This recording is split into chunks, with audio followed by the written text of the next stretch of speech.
Hey everyone, Rocket here. Today we are going to be talking about the CLOP hacker group and the Move It software hack that has been in the news for the past month. But today there's been breaking news that's come out and it's even more scary than you thought.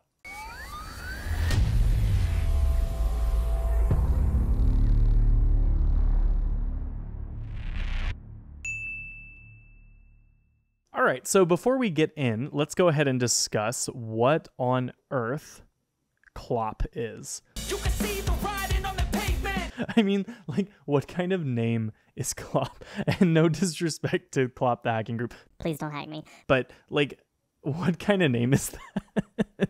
I mean, you think anonymous, and anonymous is, like, scary and really cool. And then you've got, you know, Twinkle Sparkles My Little Pony as a hacker group name, which maybe they're into that. I don't know. Also, by the way, if you haven't liked and subscribed to War on Error, make sure that you do so, because I would love to continue to keep bringing you really awesome content as we come out with new stuff all the time.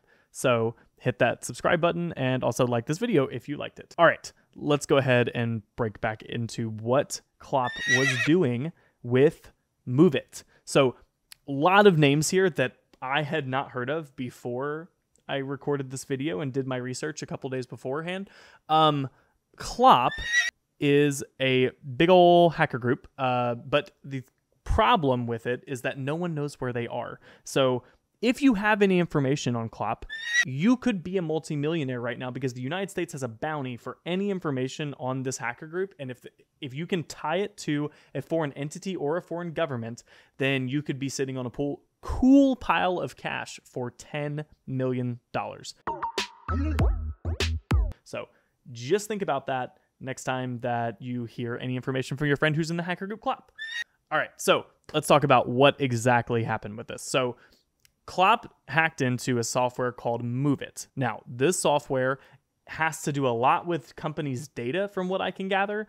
And they are currently under a police investigation right now, so there will be no reaching out to them for any of that. So they hacked, though, the hacker group CLOP basically exploited a couple of things about that software and were able to capture a whole bunch of different companies' data. What that then led to was that the hacker group CLOP added all of that data onto their darknet website, a little bit at a time, trying to convince other companies to pay their ransom. So, and that comes to our next point. This is all for a ransom. This wasn't for, you know, a spiritual or a different kind of thing. It was for money. So they want money. They want all these companies to pay. They have all their data, and they are going to release all of that sensitive data if the companies don't pay up. And they have been leaking small bits and pieces of it at a time. Now, the more interesting thing about this, because I've never heard of a hacking company actually, or a hacking group actually doing this. I guess it could be a hacking company if it's like from, you know, a country that has hacking companies. The interesting thing about this is that so this is the news from today. Okay, so BBC reached out to this hacking group via email, which I'm like, you're a hacking group, and can I just email like info@clop.com, or even better, can I email PR@clop.com? I would love to hear what their PR rep has to say about this hack. Like, how did you even find their email, and how is that not at the top? I'm sure it's at the top of the NSA and the CIA's, you know, tracing list, but still, like, anyway, let's ignore the fact that they just have an email that they respond from. But they responded back because the BBC asked, like, hey, you know, what's the status on our data, and what's the status on British Airways data, and what's the status on Boots data, which I've never heard of Boots. I don't know what that is. You people from UK, fill me in the comments below. I don't know what that is. But anyway, they reached out to this hacking group, and the hacking group was like, oh no, we don't have that data. Well, they were hacked using the Move It software, and they don't have that data. Now, obviously, there's a couple different scenarios here. The most obvious scenario is that they're lying, and they're just trying to play it off like, oh, no, we don't have that data. This blew up a little bit bigger than we thought it would.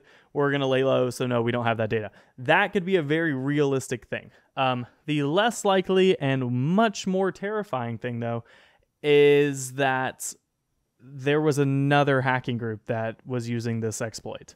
To tell you a little bit about exploits, and, you know, from my experience of them, a lot of them are for sale on the dark web. And they sometimes, like, this is the battle that goes on in cybersecurity that a lot of people don't realize. Like, there is the white hat, which is the good guy, and then there's the black hat, which is the bad guy. And then you have gray hats that sit in the middle that are like contract to do whatever they are asked to do. But for the most part, white hat and black hat. Now, the interesting thing is that you can have white hats discover an exploit before black hats, and then they patch the hole, and the black hats are like, boo, I didn't like that. And now I have to find somewhere else to go. Now, if you have black hats that find it, that doesn't necessarily mean that the white hats will find it immediately. It's a one-way street for information, because the white hats find something, they publish it, and the black hats acknowledge it. The black hats find something, they build an exploit and then sell it on the black market. And the white hats don't know anything about it unless they get word from law enforcement or from, if they have any connections in that community.